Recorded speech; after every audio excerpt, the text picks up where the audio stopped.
What's up, comrades? So I've got one, two, three, four, and five other Hello. people here tonight. All comrades associated with the Red Rifle Collective. So they're out of Florida, and they're a relatively new organization. But we also have another new organization because if there's one thing that communists love doing, it is starting organizations. So today marks the official launch of the People's Defense Network, a new national coalition formed from a clear and pressing need to tangibly improve the material conditions of our communities.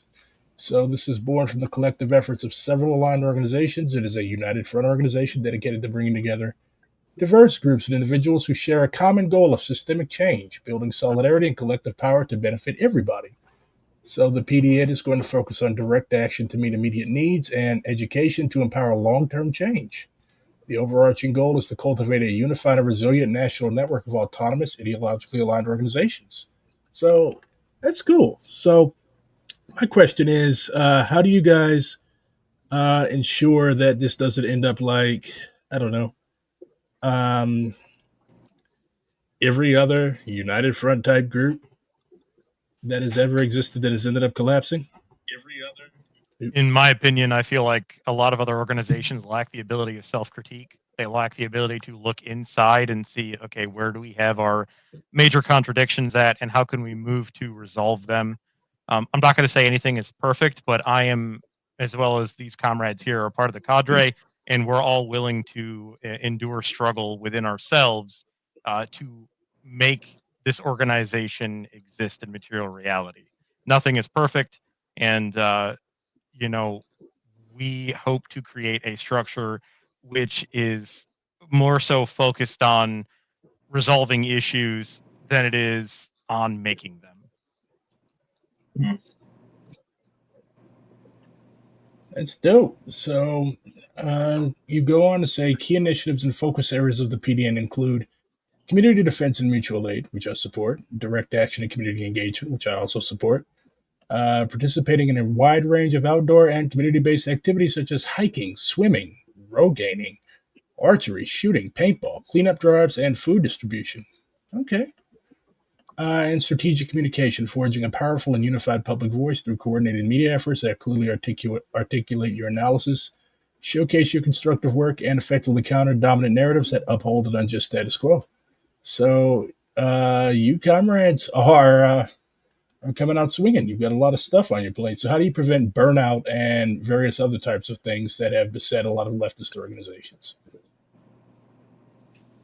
I'll As a take this comrade, one. Yeah, the burnout happens, I think, because either an individual or a group of individuals fails to use one specific tool in their toolbox, and that is the delegation of duties and responsibilities to other members in their um, surrounding in their immediate circle or in their organization. They see themselves, and this happens in many structures.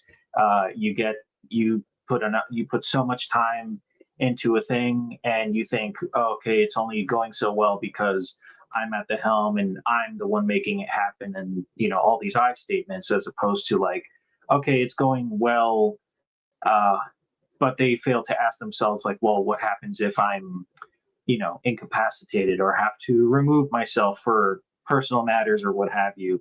And part of the self crit is having to address that. And so what I strive to do, and what we strive to do rather, is to do that, to enhance our delegation techniques, bring more people in. We already have a trusted base of supporters and members that have been with us for some time, so and are all about what we're about and have similar visions. So yeah, it's a major tool. It's what we like to harp on is building community and using community as well. That's part of it, is bringing people to inside the circle of trust, as it were.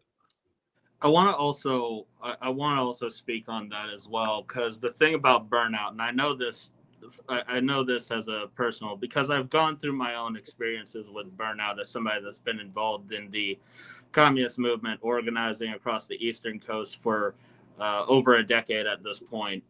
The when it comes to burnout, it really matters, and it's one of the biggest advices I give to people. It's always important when it comes to convictions. It's great to give your all into something, but you always have to maintain some level of, I guess you would say, normalcy. Trying to essentially take your times to relax, take your times to refresh, and then come right back in. Devoted to the work that you do, because we aren't robots. It's one of the biggest things we need to acknowledge, is the fact that we have our convictions, and some of us may be very driven by our passion, and that's great. But we need to have our time to be able to relax, so that we can come back with a cleaner and clearer mind instead of being overwhelmed. I also want to just kind of add to, I've also personally experienced burnout. It's very easy to get into that kind of mindset. Just reading some books on like organizing, because personally I admit, like, a lot of my comrades here, I haven't been in an organizing game for as long as them, but just knowing that it's easy to like kind of take that toll on yourself. And the author from this book specifically writes about certain comrades also committing suicide because the toll is just too much on them. The important thing to remember is that we all foster a culture of empathy and compassion. Because everyone has duties and responsibilities, but I think understanding each other, our limitations, goes a long way towards making sure that burnout really isn't a thing.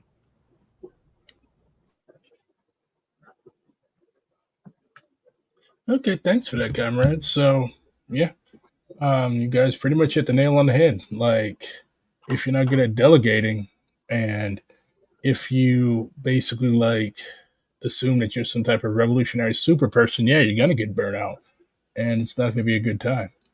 My most reactionary take is that burnout is weak. We're fighting for revolution. I don't want to hear about all these mainly white folks burning out. Well, burnout is not something that's siloed, that is specific to a certain race, like, or a certain ethnic group, or a certain nation. Like, anybody can get burnt out.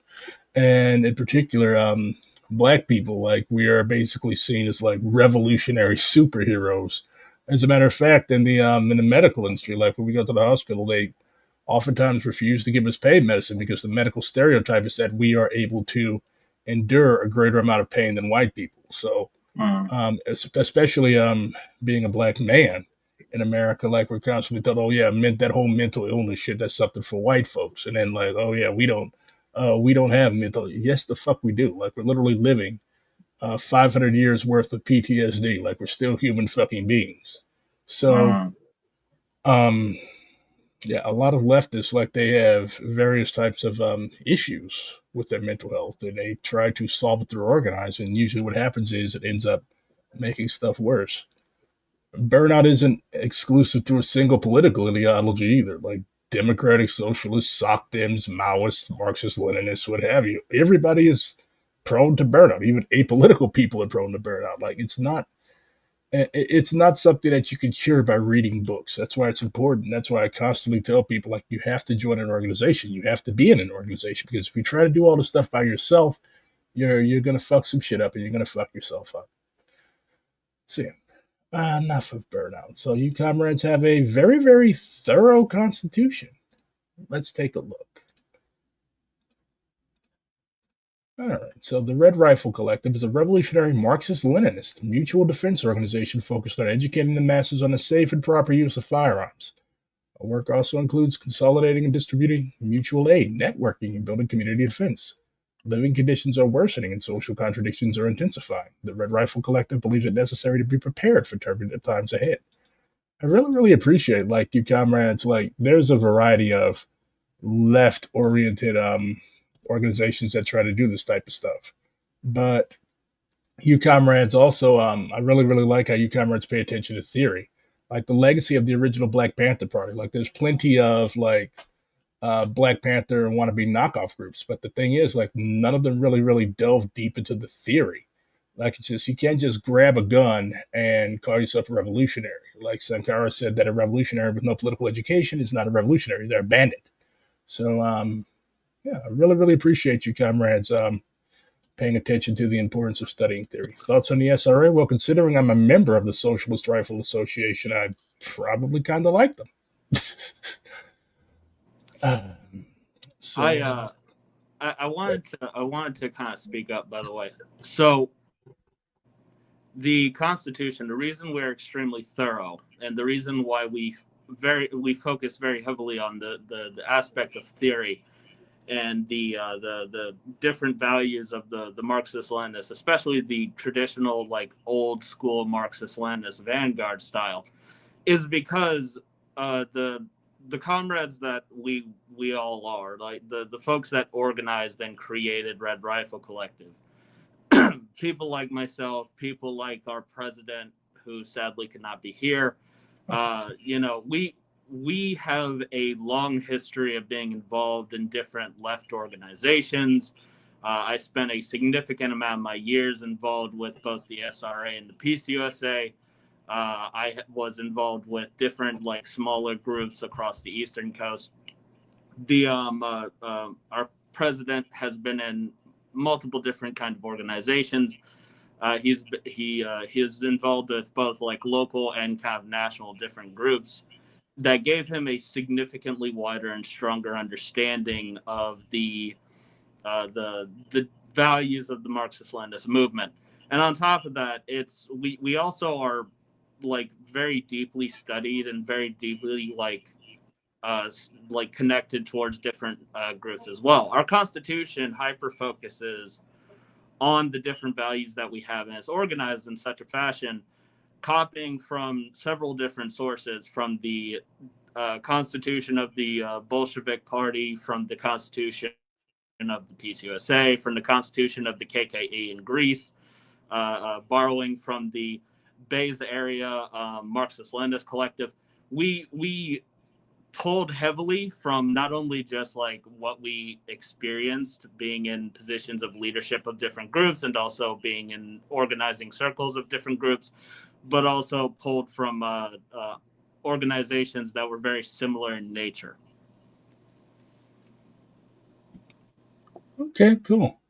Comrade S is the Red Rifle Collective. It's not RRA, it's RRC. Are you guys nationwide? We are currently established in South Florida. We are quickly growing up the rest of the state of Florida. We've got a few members outside of Florida, and we are planning on building cells outside of Florida. We are nationwide. Since we are very new, we don't have the cells yet, but we intend to get that going. Cells for different clubs in different states, you only need 3 people to start. Okay, awesome. Let's see what else. You have another comrade in here. Comrade, may I follow up on that? Good. So, with the People's Defense Network, that is also the Marxist Rifle Association and the RRC. We are under the broad umbrella. Our objective is to break up the continental United States into 6 different sections in order to have specific organizations within those groups in order to kind of create a more of a decentralized space, so everybody has their own room in order to interact with people and to get in the grassroots in their local communities, but they can also have a way to request assistance if they need in from higher up the chain kind of deal, kind of, hey, we're not here to babysit anybody. Everybody here is an adult. We expect everybody to handle their own business, but if you need a hand, you are our comrade. We are here to lend you that hand and get you what resources you need. Let's say if there is a major flooding that occurs in South Carolina or Georgia or whatever, you have a comrade there or an organization that's based out of there, a smaller cell, and they request assistance. We pull volunteers. The idea is to pull volunteers from whomever can respond to that, and then we have a chain and a structure where they can get plugged into already, and a standard operating procedure in order to properly distribute aid. So it's less of a clown show and more of a professional organization.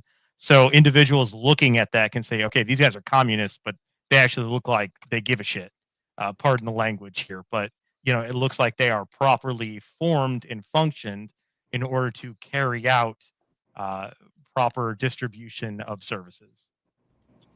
Yeah, I just want to add, at the expense of sounding corny, logistics. Comrade Ron, I apologize. You sound very quiet. Sorry about that. Just want to add, at the expense of sounding corny, logistics win wars, and the infrastructure that PN is laying out for us it's more of a long-term effort, but it's absolutely crucial for us. Absolutely crucial. So.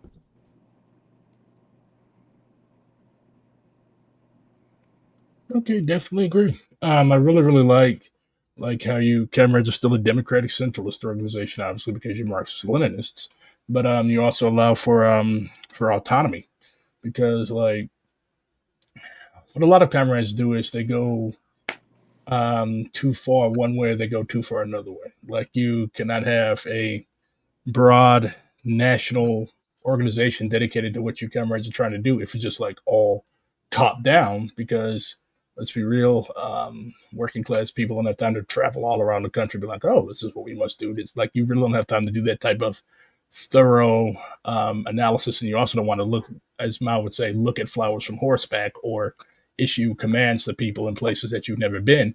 But at the same time, you can't be totally decentralized because that lays the foundations for all types of reactionary tendencies, all types of anarchist tendencies, and what will eventually happen is you won't have all that much of a national collective at all. You'll have a bunch of what anarchists call affinity groups, and I'm pretty fond of affinity groups, but at the same time, you cannot make revolution with affinity groups.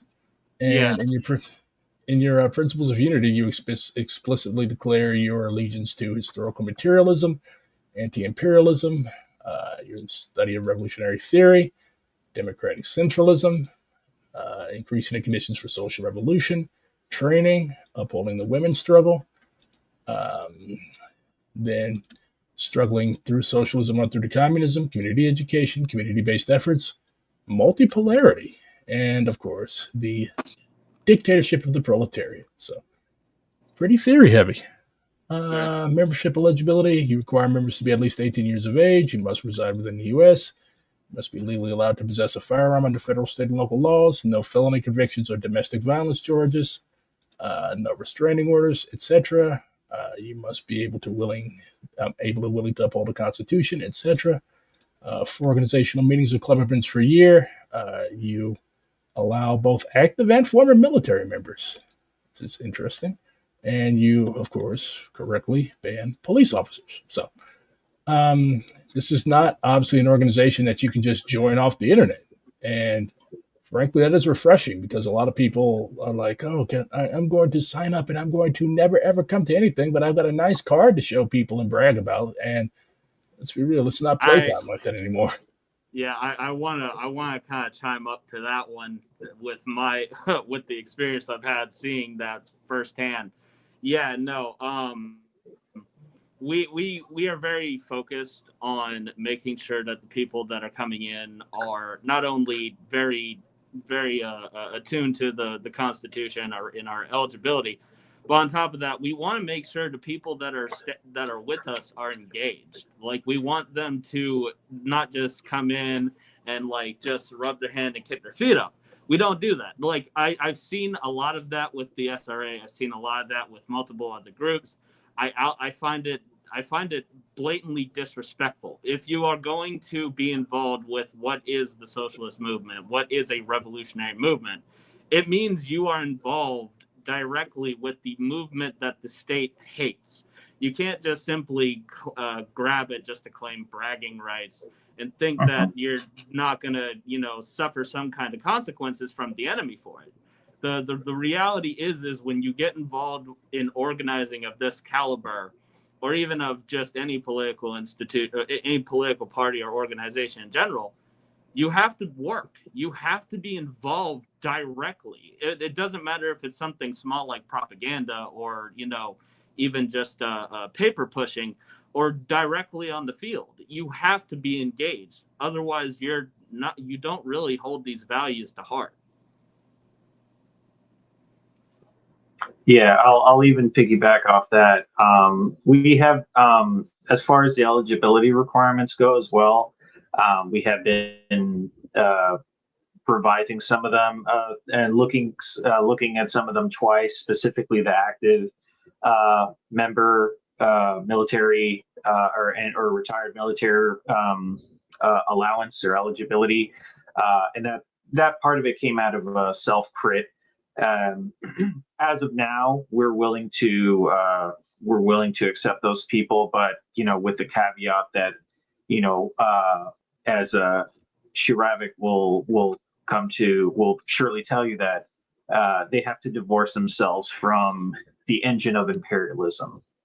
Like you can't both claim to be to be wanting to be part of the struggle for liberation and to liberate your fellow comrades and countrymen, and also serve as the lapdog of imperialism, or in the imperial core. That doesn't mean that the knowledge and the experience that you have is not useful. That's quite the opposite of what we're saying. It's like, no, we value that experience and we value that knowledge. But one must have to divorce themselves from liberalism. Like you don't become a communist and still hold on to liberal values and thoughts in the international sense of liberal, and even Yeah. in the American sense of liberal. Like that just holds us back. Plus, also this point in itself is still as it was like years ago, even to this day, it's still very much heavily debated, because as we saw from the 1900s, there was people who were communists in the United States military who was committing acts of sabotage, who was defecting, who was doing sit-ins in the trenches, and that type of stuff is useful because it slows, if not stops, the arms of imperialism.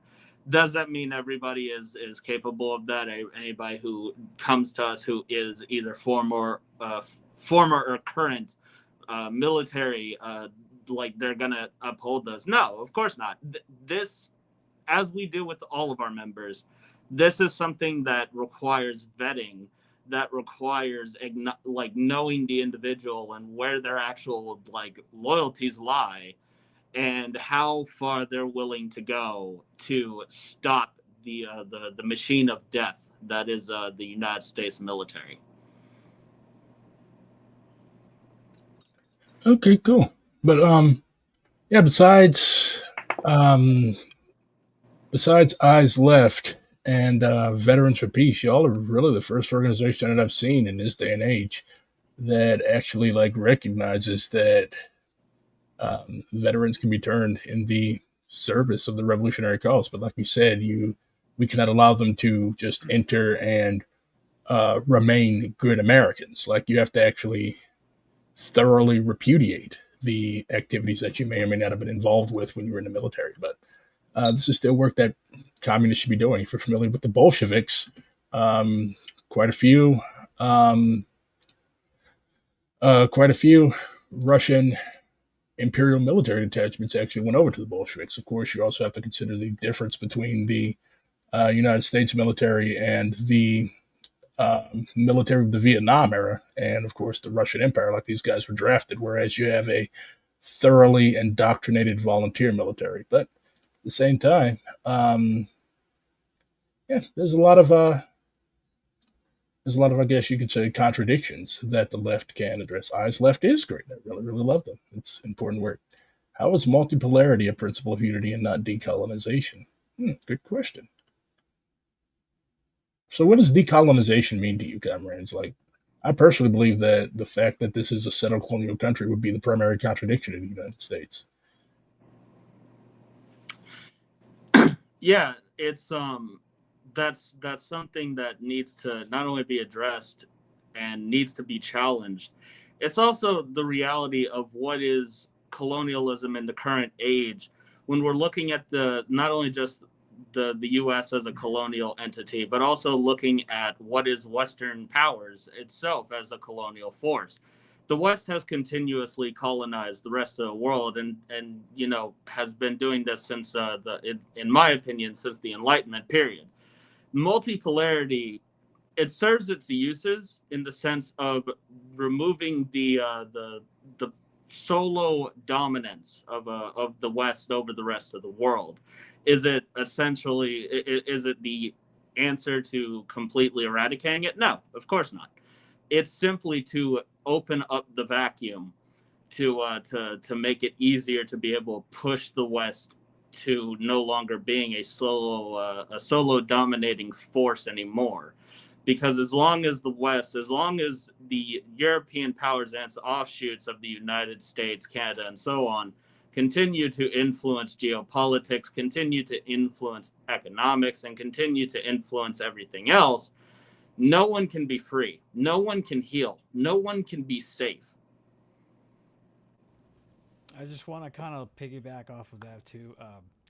Multipolarity, to just kind of answer directly, it's kind of a guiding principle for us because we believe that the United States, we live in the imperial core. It is the number one world hegemon in all affairs. Challenging its power, we believe that the solution to that is multipolarity. And in doing so, we feel that it's naturally progressing there, and in that doing that, it's going to cause a drop in living standards in the United States. And what we have to remember is like a lot of this has been spurred about by like a sense of urgency. We kind of see the writing on the wall, right? That's kind of where this is all headed. Okay, so we just kind of believe that's like the driving force behind all of this is the shift in it's the shift towards multipolarity is the driving force in the worsening of living conditions in the United States. We have hedged everything on just exploiting and extracting ruthlessly the global South, and that's that. People there have had enough. They're sick of it, and all that's coming up. It's going to be biting us in the ass pretty soon. Forgive my French. But yeah, no, that's pretty much what we mean as like a driving principle, like a unifying principle behind what we're doing. Like I said, a lot of this is driven by a sense of urgency, and we need people to realize kind of like we want to help people open their eyes in a sense. So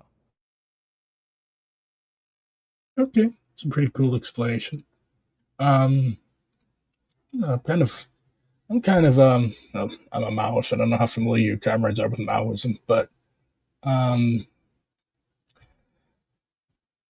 as long as imperialism exists, there's going to be like senior imperialism, for example, the United States, the European Union, and there's also going to be like rising imperialisms like social imperialist China and the Russian Federation, of course.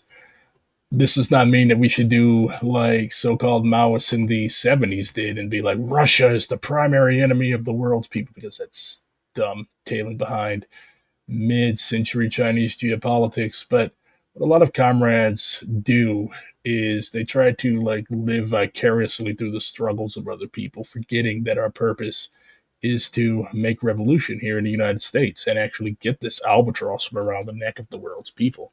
So while international solidarity is good, the ultimate form of international solidarity is to make revolution in the United States and not just be like, oh yeah, Hamas did so and so. Yeah, that's cool, but how are we helping? Um, so I guess you could tell us a little bit about like the process that went into the formation of the Red Rifle Collective, because like there's been ever since I guess the early 2010s. You had the John Brown gun clubs, then you had Redneck Revolt, which came out of that. Then you had Socialist Rifle Association, and now we have Red Rifle Collective. So like, I guess like we already know that you comrades are in the Marxist-Leninist tradition, but like, what led to the formation of the Red Rifle Club? I mean, Red Rifle Collective. I'm sorry. Yeah, I can touch on that, and the other comrades as well can kind of piggy off of that. But essentially, the South Florida SRA has been it was founded by Marxist-Leninists. It was largely like energized and materialized by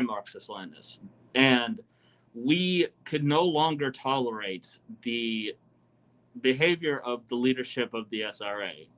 We got to a point in which where not only were we sick and tired of the constant attacks and hate that we got from the members of the SRA that are anarchists, that have made it very clear that their so-called left unity is purely in just the occasional phrasing whenever they need to make it look like they're our allies, while in the same breath constantly dogging on tankies and crazy Stalinists and this, that, there. We could no longer tolerate this behavior.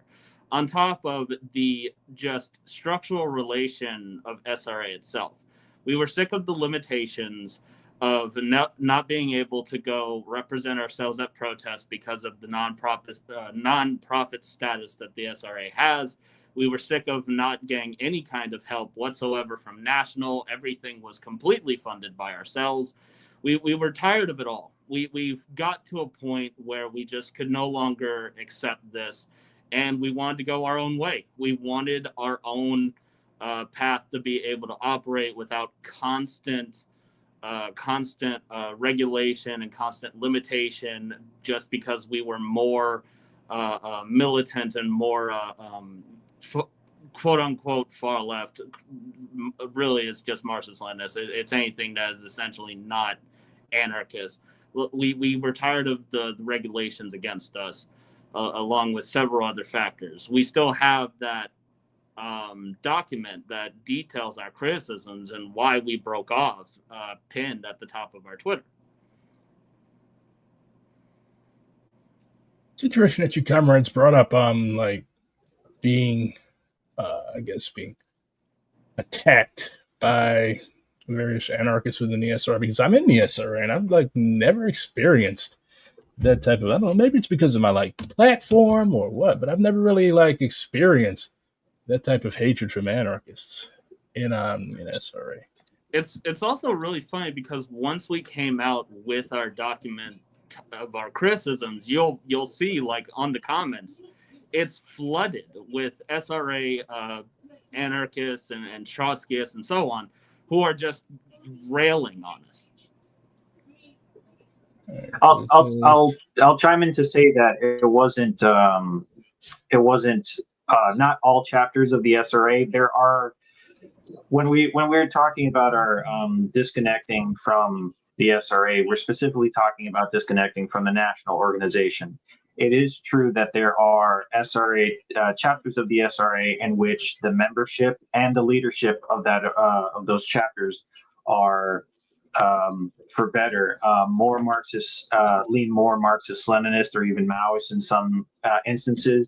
And we have had a general outpouring of support after our initial announcement. So when we were criticizing the SRA, we were specifically criticizing our interactions with the national organization. Again, we've had other chapters reach out to us and still want to, for lack of a better term, do business with us, so to speak, or just either by showing support or being like, hey, let's keep in touch. Like, our chapter is Marxist-Leninist. We like what you guys are doing. We're also fed up with the national SRA and what they're up to. So yeah, like, please keep in touch. So, and it's partially why we have allowed some of the SRA chapters into to work with us underneath the banner of PDN. It's also, and yeah, I'm glad that the VP, piggied on that. Yeah, no, it's, our criticism was largely centered around leadership. It's like, yeah, we have had on the occasion like attacks from even regular members, and especially after that document came out. But it's like we didn't have too much of an animosity towards like the regular membership. I think.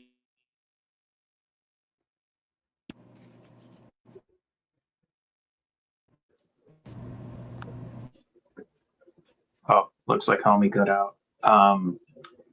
I'll just pick up where we left off. But yeah, we did not get too much animosity. Our critique was more of a top down critique, mainly concentrated at the top, and the rank and file, I would say, have been increasingly supportive and still will reach out. In fact, after our announcement, I got a to give you kind of an idea of what the environment was like after our announcement. I received some messages of from anarchists that were like, praising the death of one of the original co-founders of the SRA, and it was really, we're just kind of like, oh, okay, here's a child like poking the bear kind of deal. So it really became, it almost solidified our stance at that point. And not that we needed any more justification, but it really kind of was like a showing your true colors kind of moment. But thankfully, we've had way more support than we have had of that negativity, and the block button is right there. So it kind of we kind of deal with it our own ways. Now, that's not to say that we are completely closed off to working maybe tangent or alongside some of these orgs. But it's not something we allow in our ranks and in our that we won't allow and stand for in our organizations. It's kind of fucked up. Why would you make fun of somebody like one of the founding members of your organization that died? It's pretty shitty. Like, people let politics just lost their minds and turn them into objectively nasty people. Yeah, like there's other people to make fun of, and there's other people that, like when Henry Kissinger. Yeah, make fun of him all you want, man. Like, he was a net negative for humanity, but like you could argue that, if I'll be completely honest, if it was not for the SRA and a lot of other leftist gun clubs, that I probably would not be in the position that I'm in. So, like, yeah, I can admit that, yeah, they were kind of like my foot in the door to this kind of work. But enough time has gone by, and enough things have happened that, yeah, I'm just, yeah, it required a kind of literal growth, literal and figurative growth, and into something else, and this is what it birthed, and I'm happy for it. Yeah, I just want to add, it's not to say that we don't work with anarchists or any other people. We still sort of retain that Big Ten tradition. It's just that our leadership is exclusively Marxist-Leninist. We have a couple anarchists in our group, and they tell me, like, hey, I know you guys are Marxist-Leninists, but as far as it goes, everybody down here, you guys are the only ones taking this thing seriously. That's what I've been told. That's what people have, like, more or less told me, reaching out to me personally. So, Comrade Ron, real quick, you might want to keep your mic a little bit closer to you. Yeah, it's kind of hard to hear you. Also, when you're not talking, be sure. Yeah. Also, when you're not talking, be sure to mute it. Otherwise, it makes a nasty little echo. So a comrade in chat, lots of cool masks. Comrades have a mastery of operational security. So how would one join the RRC? Hold on, let me pull up their constitution again, because they actually specify how do you join the RRC.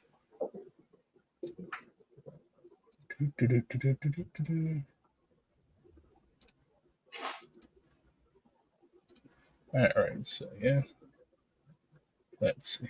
But yeah, it's not the type of organization that you could just sign up on the internet and be like, oh yeah, I'm a member of the RRC. Like, you're actually expected to work, and you're also going to be vetted. So new recruits must be vetted at the club level by the leadership of the club nearest their current location. A member of national leadership can sit in on these vettings if they are invited. If they insist on being present. A person advancing from regular recruit to a leadership role, whether at the club or national level, must be evaluated and vetted by the club and the national leadership respectively. Evaluation within the group extends to each member's shooting ability. So, yeah, you've got quite a bit. You've got quite a bit of responsibilities. You have to abide by the rules and regulations. You have to conduct yourself in a respectable and favorable manner, both in public and private spaces, and demonstrate good character. And there's a lot of other stuff that you have to do. So it's not just something that you can join, which is good because reactionaries and other nasty people love organizations that, I can sign up on the internet and I can go in and see and get all their information and stuff like that. So yeah.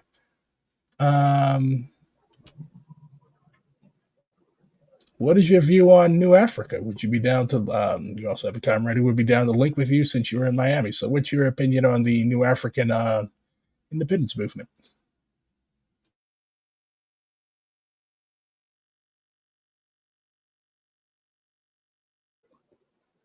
I guess I'll take this one.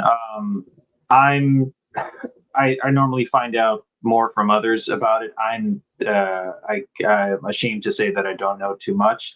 I'm willing to look into you guys, and if we vibe, we vibe. I'd like to, we could discuss joining the PDN. But that would be more an inclusive. How do I say it? Procedure.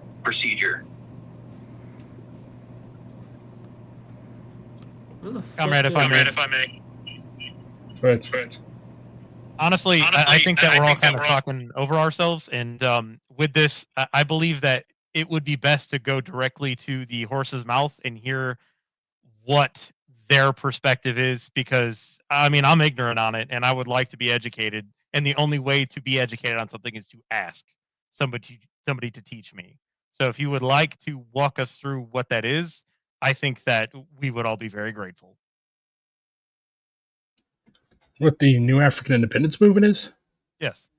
All right. So, basically the underpinning, it's heavily rooted in the ideas of Malcolm X and Queen Mother Moore and various other comrades who basically were of the opinion that, we never were asked to join this country. We never were. We have never really received our full rights within this country. So you know what?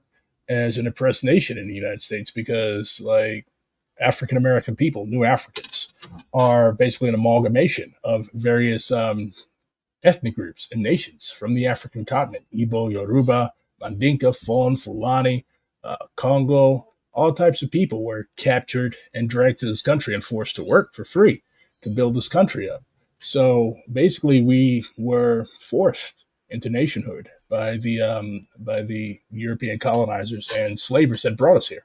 So with that history in mind, the New African Independence Movement supports the secession of New African people, African American people, from this doomed colonial project. We are an oppressed nation of people, and we have the right to self-determination and independence because this country does not have our best interests at heart, as demonstrated by its consistent and constant killing of black people and a variety of other horrible things. So that's basically a rundown of the New African Independence Movement. I actually have a book. Can I add to that? Can I be able to speak on that a little bit? Yeah, it's Free the Land by Edward Onaki. Go ahead. Oh, sorry about that. I missed the comment that was talking about this, so I didn't exactly know it was being prefaced. But essentially, when it comes to New Africa, following along the lines of the national question by Stalin, the different communities that exist within America need to have their own nationhood. They need to have their own communities. They need to have their own, what is essentially self-determination. I am not at all opposed to New Africa. I am not at all opposed to the separating of the current establishment that is the American, the so-called American government, what is the colonial entity of the United States. Yeah, I just want to add to that. We believe that the worsening material conditions here it will eventually lead to the breakup or the balkanization of the United States, and one of those states may indeed be the new African nation. I'm totally for that. I think we're already in the process of seeing that. It's just like right now, I think it's a matter. We're seeing that happen organically already. The country's beginning to fracture along these sorts of lines, and but right now it's just kind of like we kind of have to like watch. We don't know for sure what might happen, but I do sincerely hope that new Africa rises in the South. Okay. Since you all live in Florida, most of you live in Florida, you all will technically be new African citizens. Shoot.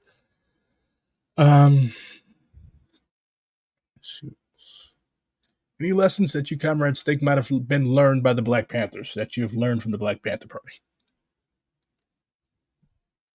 I want to say the three-letter agencies. Oh, sorry. Yeah, no. I want to say the biggest thing I think we should take from the Black Panther Party is their work in building the mass line. Just the stuff about feeding children. That's like the biggest way to win hearts and minds. It's it's a corny term for it, but that's like the best way I can explain it. That and just networking, because doing that kind of thing, it's like one thing that just kind of like we always tell each other, hey, just talk to your neighbors, check up on them every now and then, checking on the marginalized folks in your community. But I feel like with like these kinds of programs, you kind of sort of draw those people in, and it makes it easier to network with them, right? So the Black Panther Party, they have already laid out an infrastructure for us, and we just need to sort of replicate it. And I admit personally, I'm not crazy well informed on the Black Panthers, but I am slowly starting to discover more and more about them, especially their militancy. So okay, awesome. I wanna piggy off of that. For somebody like myself who studied pretty decently into the Black Panthers because they were essentially a very strong role model to me. I loved everything that they were fighting for. Of course, when it comes down to groups, they always have like certain criticisms. But when it comes to the Black Panthers, the structures they made, the networks they made, the militancy to protect their own communities, all that stuff that needs to be replicated across the entire left in America. We do not have the infrastructure necessary, be it community defense programs or necessary mutual aid programs to actually take care of people, or even when it comes down to the different programs that they had for medical, when it came down to taking care of the children of the different communities. These are all things that need to be replicated across the left in every single city, every single state, every single country, every single county of this nation, because when it comes to the left in America, we do not have the infrastructure. We don't have a lot of really anything to serve the people, and we need it. We desperately need it, which is another reason. It's one of the biggest criticisms I make on my own personal Substack when it comes down to the left, that there is not there is not a big focus towards getting involved, towards building these infrastructure, these networks.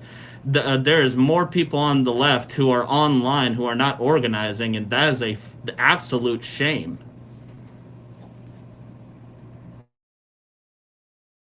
Yeah, I definitely agree. For example, the concept of mutual aid. A lot of people think mutual aid is just passing around the same $20 bill until society collapses. No, mutual aid is actually going out and building structures of support for the community and for the masses, so that if all of you all go out and get, I don't know, hit by a bus, these things can be replicated. So,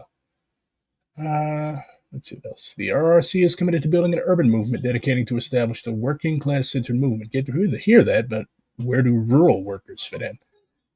Rural workers have actually been a very, very deep topic of conversation over the past months. Yeah, I want to speak on that. I already know I take too much of the stage as is.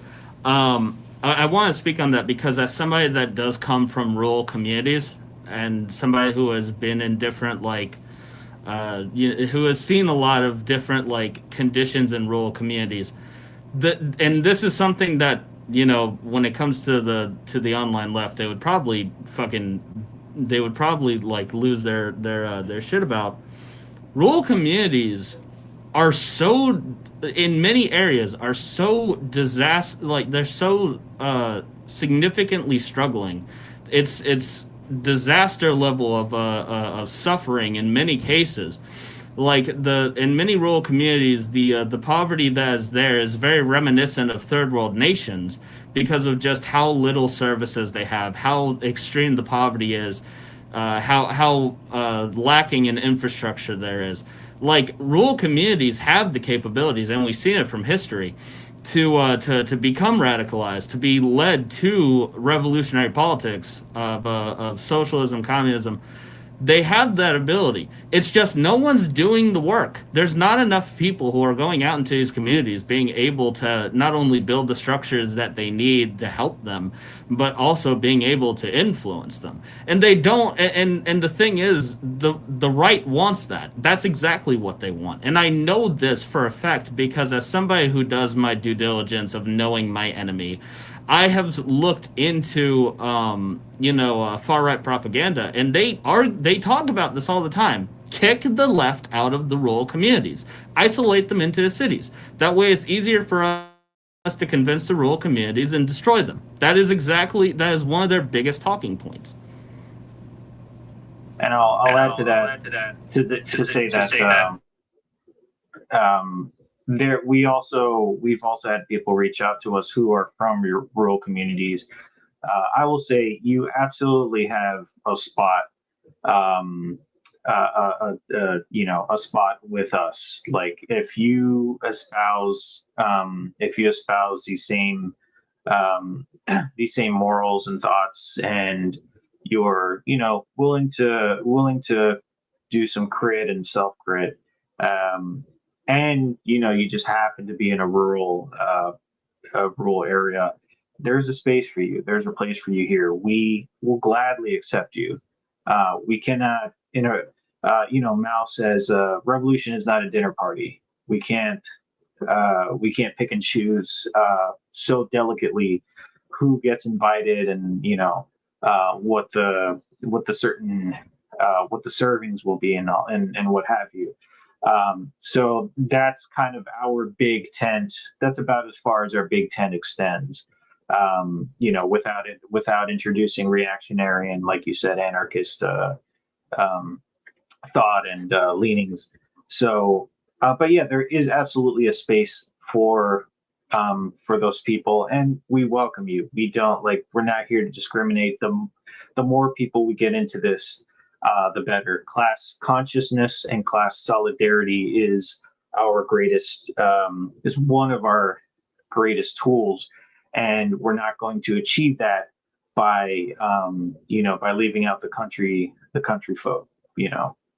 So.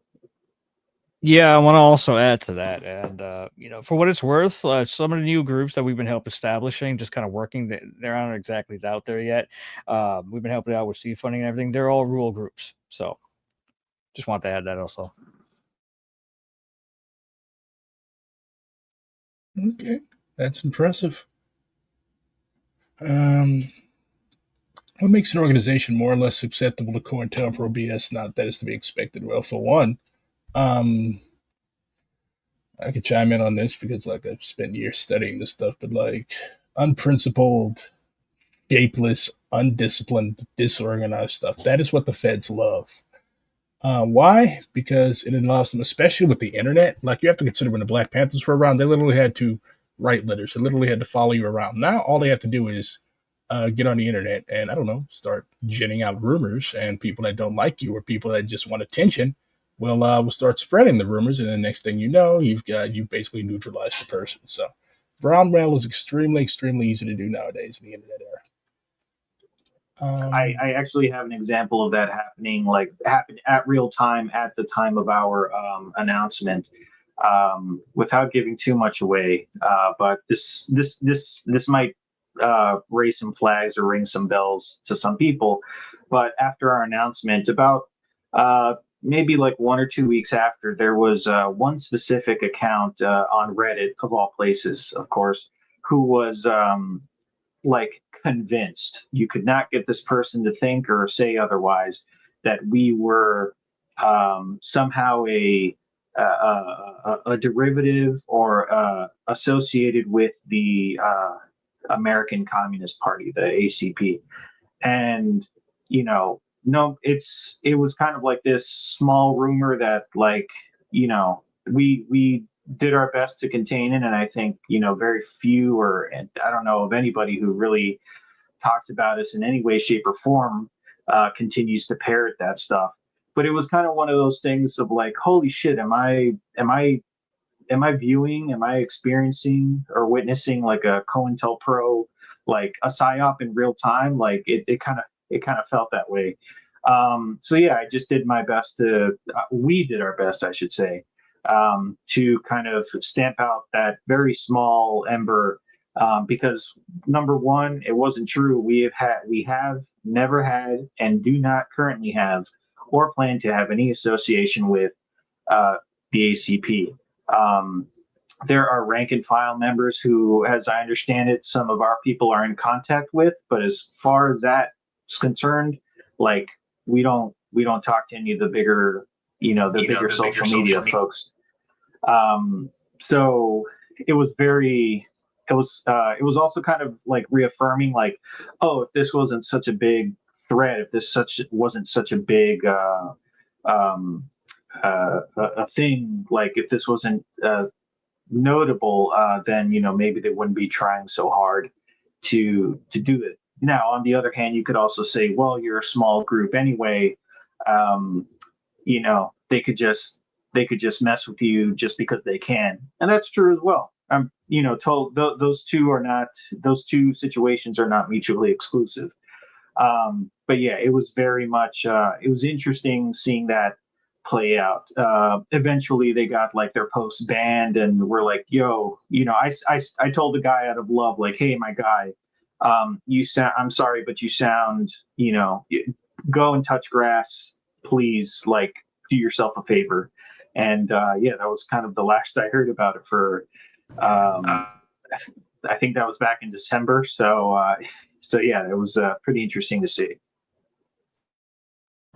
I also wanna chime on that. It's like the other thing about that too was not only was this account relatively new, but the other thing was there was no talking to this individual. That you could not rationalize with this individual, and we tried our best. We tried to explain. We gave our criticisms.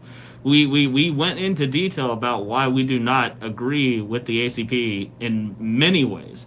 Like, and they did not want to hear it. They did not care. That there was no convincing this individual, and it just felt it felt either very extremely dogmatic or very Fed-like. Yeah, extremely Fed. And the thing is, like, most of these people that say stuff like this, that have time to do stuff like this, most of them aren't even feds. Most of them are just incredibly stupid. Like, they have nothing better to do than to stir up rumors about people online. So, yeah.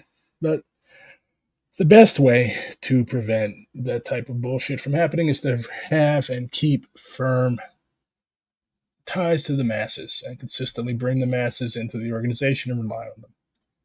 What is the Marxist-Leninist perspective on general strikes and unions? Do more of them. That's it. Yeah, do more of them. Organize them as best as you can. Unions. If we want to, I think unions and general strikes in general are a super underutilized tool. I know that's a big ask and a difficult ask in a very atomized society like the U.S. Saying like, hey guys, yeah, let's take off an unspecified amount of time from work when we're already all emotionally, economically, physically, and mentally exhausted, and let's wait it out to see, if it plays out in the way that we want it, right? Um, it's a big ask. It's but how do you eat an elephant? One bite at a time. That being said, union there's I'm currently, most of us are working class, and I work around uh, other working class folks and who are maybe pro union, and they like the idea of a union, but they kind of might see like, oh, where uh, they think like, oh, when the rubber meets the road, is this thing going to go? Is this going to take off? Or they foresee a lot of like challenges to, oh yeah, I like the idea of joining a union and being able to like tell my boss to fuck off without fearing getting fired. But does that mean that the other person working at our level, doing our job, are they for it, or are they going to be a snitch, and stuff like that? So um, there's a lot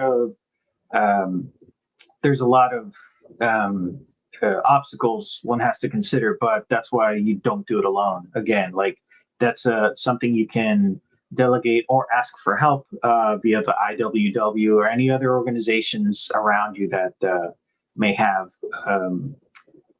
may have those wants and desires. And unionism requires successful union action requires militancy, which you're not going to get with, I would say, most modern day unions in their current iterations. Um, but with it's there's a reason they started. The Red Scare happened is because like communism was an actual threat to American capital accumulation, and they thought that these unions were going to too much class consciousness is a bad thing to the American elite. So we gotta kill that baby in the crib, so to speak. And unfortunately, they were very successful. But we're seeing a resurgence and a growth in like union membership, and like seeing the positives of union membership. And again, that comes out of a growing class consciousness, and that's the only way we can.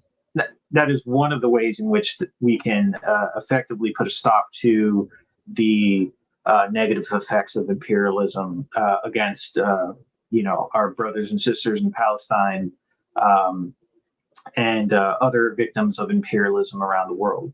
A general strike. If we said, "Hey, we're not going to stop striking until all or any shipments of weapons and bombs and stuff stop going to Israel," like, yeah, that would make everybody change their tune pretty quick.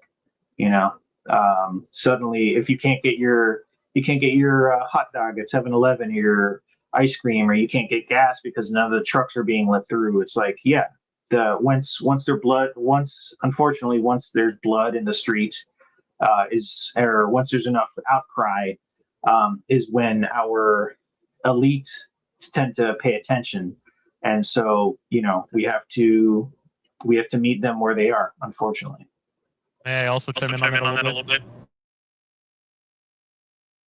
So within that, it's also important to undergo with these struggles in a unified perspective. Simply because if you have 1,000 individual strikes, none of it is directed. You're not having action that is coordinated for a specific purpose.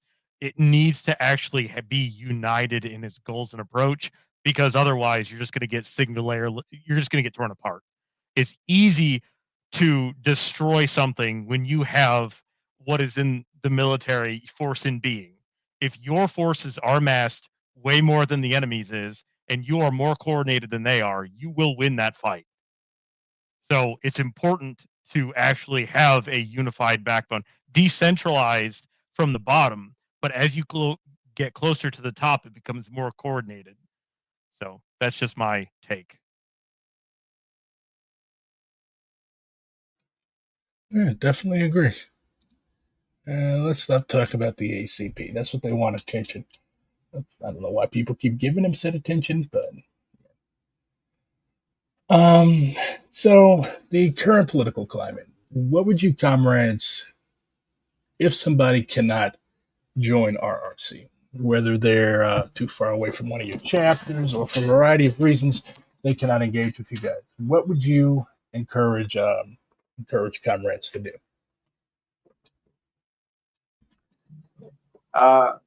If you can find, if you can find, we have the PDN as well. That's going to be opening in 2026. You can join the Discord, join the Reddit, Marxist RA, short for Marxist Rifle Association. You can join through there and just reach out to a very funny, very informed, and very thorough community of people who have about as much empathy for their fellow human beings as I've seen others, in any other group. Like true, like revolutionary empathy. You can reach out to those. You can reach out through there, and who knows? You might bump into someone like who lives down the road for you, who lives in your same county, and it's maybe half an hour drive away, and maybe that's a way that you can get started.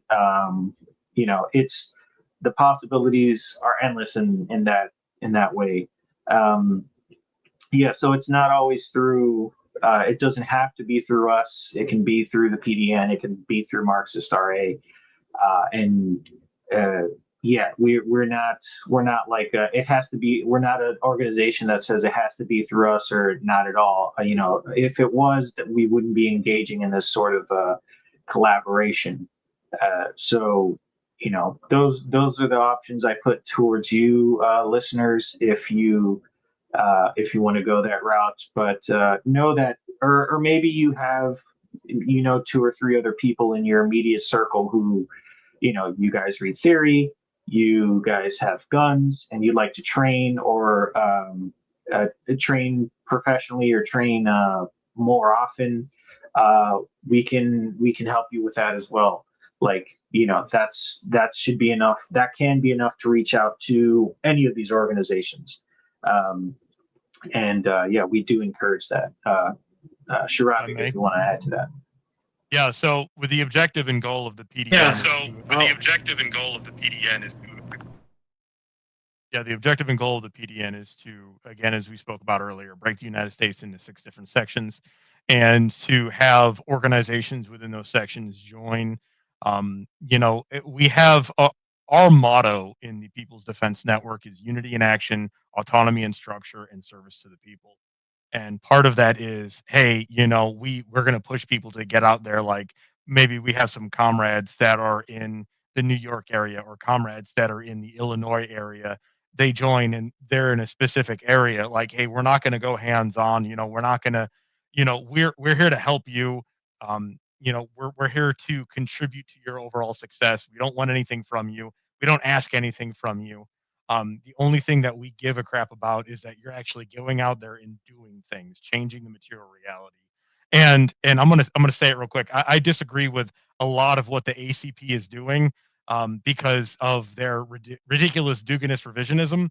But what their individual organizations are doing correctly is they're actually going out there and they're changing material conditions instead of doing another fucking PowerPoint Zoom nonsense meeting on the internet and talking. It's endless talking. We are Marxists. Our job is to actually change things. So, we wanted to create an alternative structure that was actually Marxist instead of whatever it is that they got going on, where people would look at that and be like, hey, I'm interested in hiking. I'm interested in rogating, which is basically land navigation.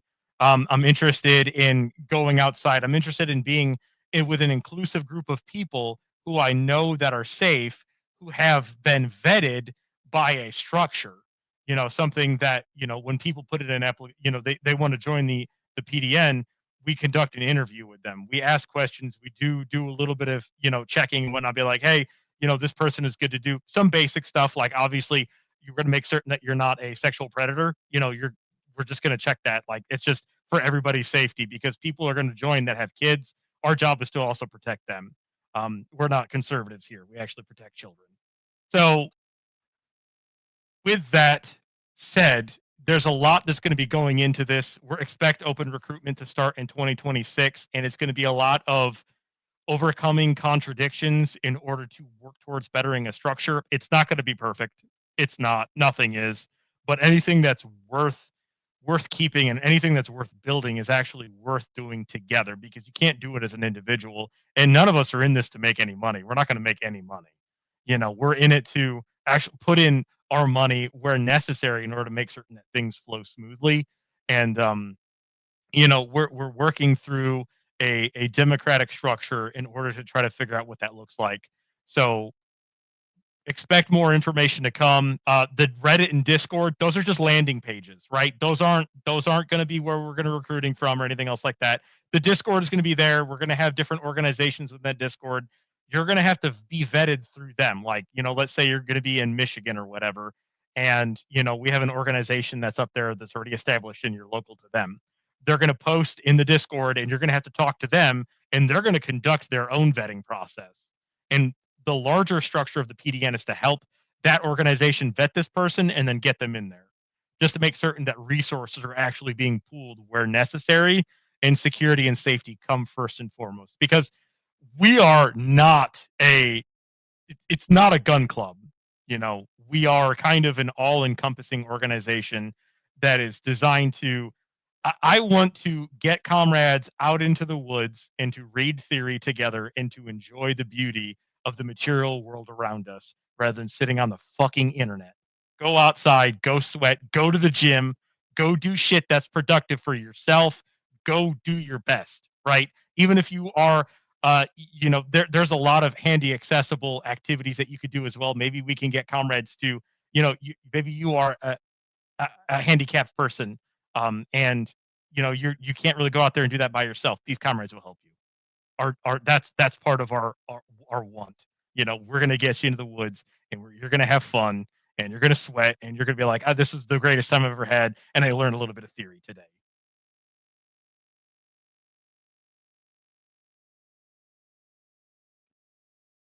Okay. So is there anything that you comrades want to wrap up with? Oh, I just wanted to also add, even though we say we're a firearms oriented group, you don't really need a firearm to really join us. I mean, it would be nice, but we have plenty of firearms, honestly. A lot of militant movements forget that we need the support and auxiliary people. We need people who can spot. We need people who are translators. We need people who can teach and train and cook and clean and stuff like that. We need all of those people too. So if you think you have a sort of some kind of a skill set, it could be anything at all. Basket weaving, don't care. That's useful to us. Okay, we would love to have that. So, as far as firearms training goes, part of our mutual aid is to lend our resources and firearms to be able to teach you how to shoot. Okay, so that's including the mutual aid. Every dollar that we collect from fees and dues as well, it goes towards things like mutual aid. And nothing makes me personally, as treasurer of Red Rifle Collective, to be able to disperse these funds to comrades that need it. Okay, and we've been able to affect real systemic change. I'm not going to go into the specifics, but we've been able to save a member in crisis in a different state halfway across the country who's being actively persecuted by a big social media figure, a right-wing figure. I'm not going to get into specifics once again, but we've been able to kind of save them in a sense, at the expense of sounding corny. We're all trying to be that beacon of light in dark times. Okay, so that's all I have. Yeah, I want to I also want to kind of touch on that, and I also want to kind of help with the wrapping up of things. I posted on our Twitter a while ago. Every fighter has 10 supports. It doesn't matter how many soldiers you have. If you give a person a rifle and send them out into a field, the reality is that they need support networks to survive, which means we need people to back those supports.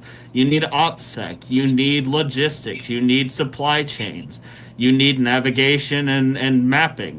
This is just the inevitable reality, and we need people who are skilled in that and more that can help with the Red Rifle Collective and what we are doing, and by and large the PDN and what they're doing. The only thing I will say at the end of this, just to kind of like help wrap up, we hope everyone has enjoyed listening to us. We hope everyone has enjoyed understanding and coming to realize where we stand, our ideology, our constitution.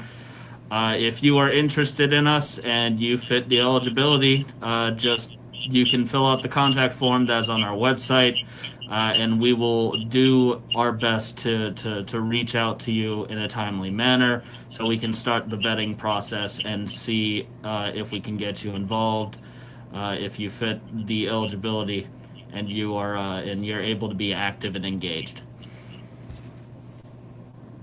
All right. Thanks a lot, comrades. So yeah.